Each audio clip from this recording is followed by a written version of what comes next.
Olá, você que acompanha Entre Séries. No vídeo de hoje, vou trazer as adaptações que estão chegando no mês de junho nas plataformas de streaming e também tem uma no cinema.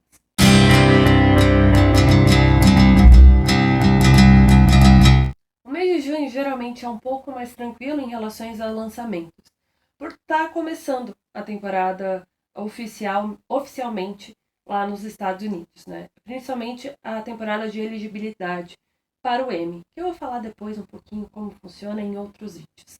Mas então, as séries geralmente elas dão uma.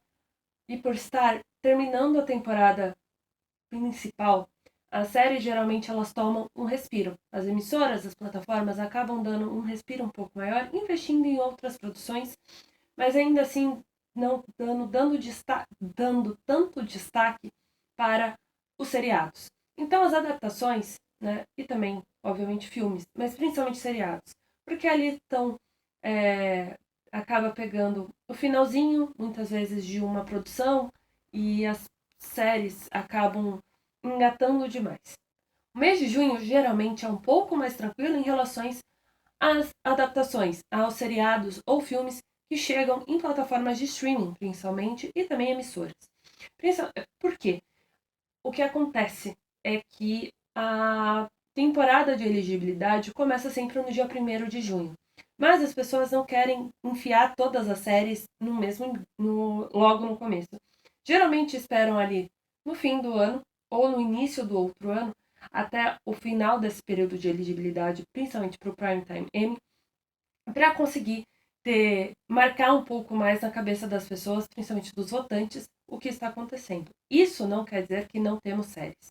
No mês de junho e julho estamos recheados de produções, e agosto também, que chegam para exatamente trazer um novo gás. Porém, o número de projetos acaba diminuindo de forma drástica.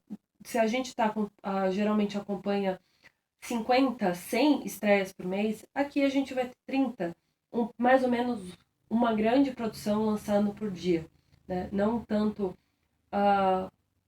não tendo tantos conflitos entre umas séries e outras. Porém, dito tudo isso, que não é exatamente o vídeo para isso, vou falar então das adaptações que estão chegando nesse mês de junho. Como eu falei, são algumas adaptações que chegam nas plataformas de streaming, são 3 produções, são 3 seriados, e mais um filme que eu vou falar porque é muito importante para o cinema nacional, mas também para trazer uma visibilidade. Mas primeiro vamos começar falando sobre os seriados. E obviamente também é importante lembrar que eu trago aqui somente séries novas, produções novas, filmes novos ou séries novas. Mas principalmente algumas que tenham relevância, não necessariamente todas que acontecem, porque também senão ficaria um vídeo muito longo. Vou começar falando sobre uma que estreia agora no início de junho e que vai estar disponível no catálogo do Apple TV. Eu estou falando de Cabo do Medo, ou Cape Fear no título original em inglês.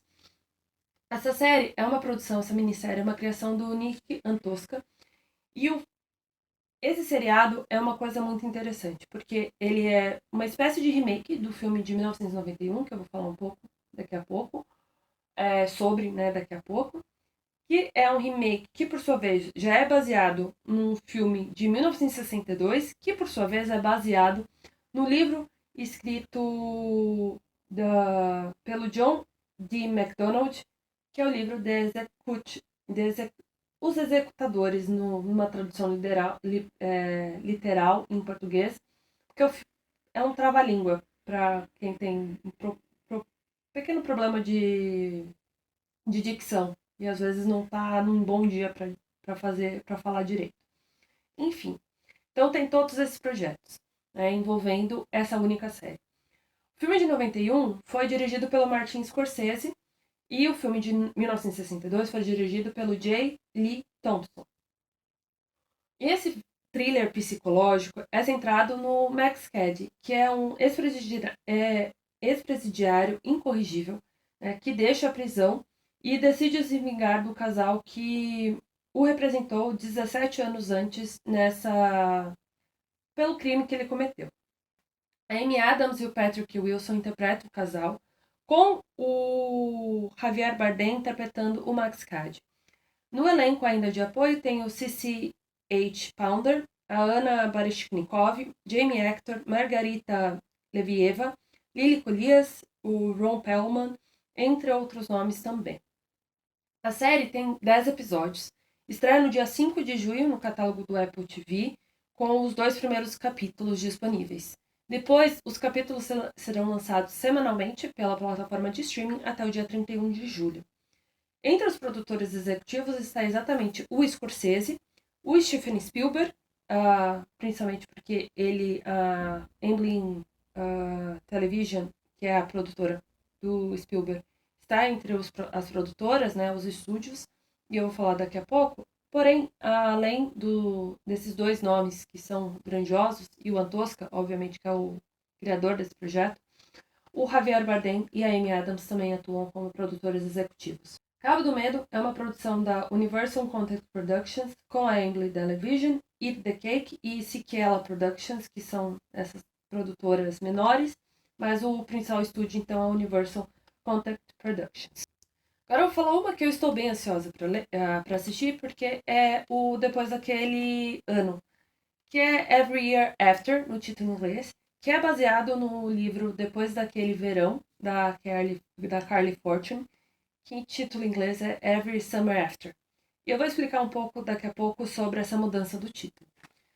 Como eu disse, é baseado no romance da Carly Fortune, que foi lançado em 2022 e foi desenvolvido, então, esse seriado pela Amy B. Harris e pela Leila Gerstein. A série é contada ao longo de 6 anos e uma semana em Barry's Bay, que é considerada uma típica cidade de lago no Canadá. A série, então, é a história de romântica e nostálgica sobre primeiros amores, as pessoas e as escolhas que nos marcam para sempre. A série, assim, então, é principalmente focado na Percy e no Sam, e o romance entre eles, principalmente ao longo, então, desses 6 anos e uma semana. Sage Soverall interpreta Percy, o Matt Cornett interpreta o Sam, e no elenco de apoio estão Aurora Prenois, Abigail Cohen, o Michael Bradway e o Joseph Shield no elenco principal. A Elisha Cuthbert, ela tá no elenco recorrente, mas ela tem uma grande participação na série. A série, então, Depois daquele ano, é uma produção da Amazon MGM Studios, estreia no dia 10 de junho no catálogo do Prime Video, com os 8 episódios já disponíveis para o público. Como eu disse, Depois daquele verão é o primeiro livro da Fortune. Ele ficou 16 semanas na lista dos mais vendidos do New York Times e vendeu já mais de 1 milhão de cópias.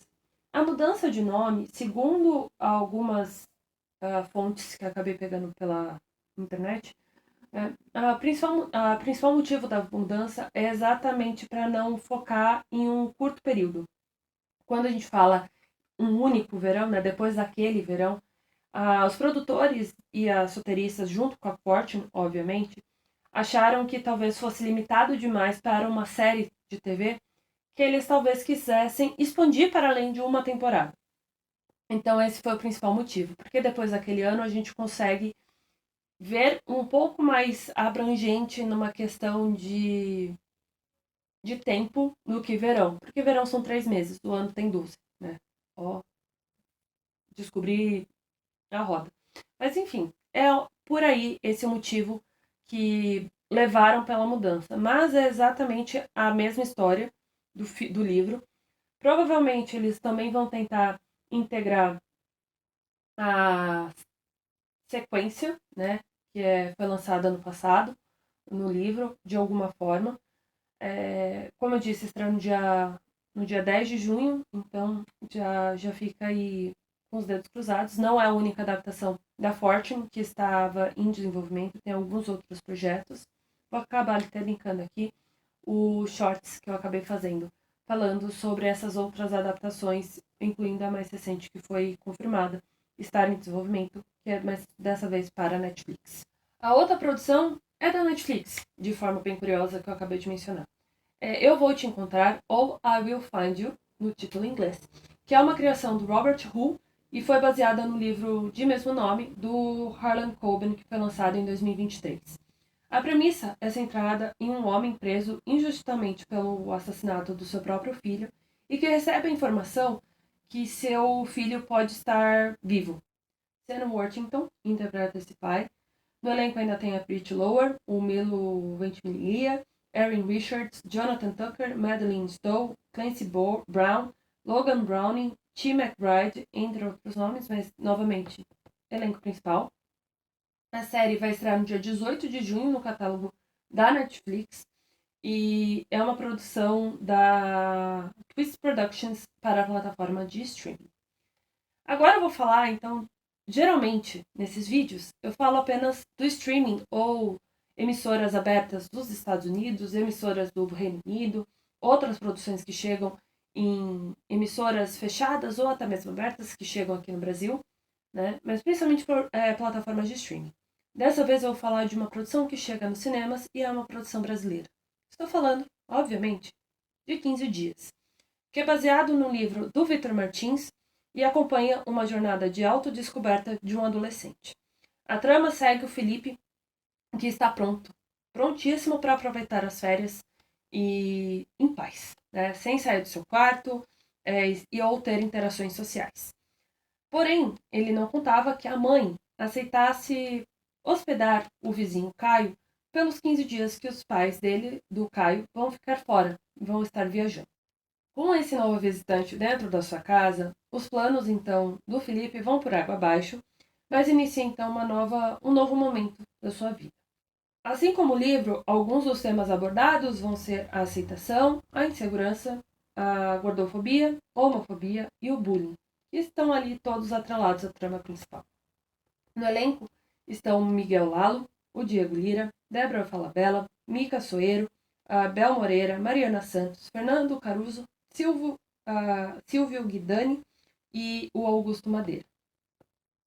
O filme foi escrito pela Rai Tavares, que é autora dos 12 Signos de Valentina, e que também vai chegar uma série inspirada nesse livro, co-escrito pela Rai, também neste ano de 2026. A Rai, então, escreveu esse roteiro ao lado do Victor Brandt, e o filme é dirigido pelo Daniel Leaf.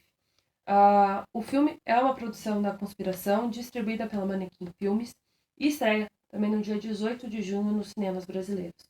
O importante é que, se você ler o livro, você vai assistir o filme,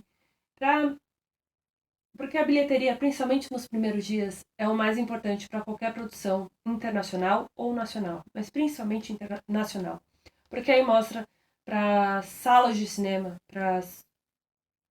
para redes de cinema, que as pessoas estão interessadas em assistir esse filme, né? Em ter mais lugares, em mais momentos para assistir o filme.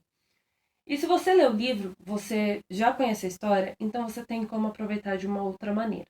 O vídeo de hoje fica por aqui, espero que você curta, compartilhe e se inscreva no canal, ative o sininho para receber as notificações de vídeos postados por aqui. Peço também para você curtir e seguir as redes sociais e o site, o entreseries.com.br. Todos os links estão na descrição, abaixo da descrição mesmo, abaixo ali só de um negocinho rapidinho só para ter pro YouTube ver que tem alguma coisa escrita. Mas estão todos os links na descrição, porque lá você encontra as principais notícias envolvendo seriados, filmes, tem espaço para música, literatura, games, cobertura de eventos, tem críticas e muito mais do que acontece na cultura pop, né? Então, eu fico muito feliz se você puder acessá-los. Então, o vídeo de hoje fica por aqui e até a próxima.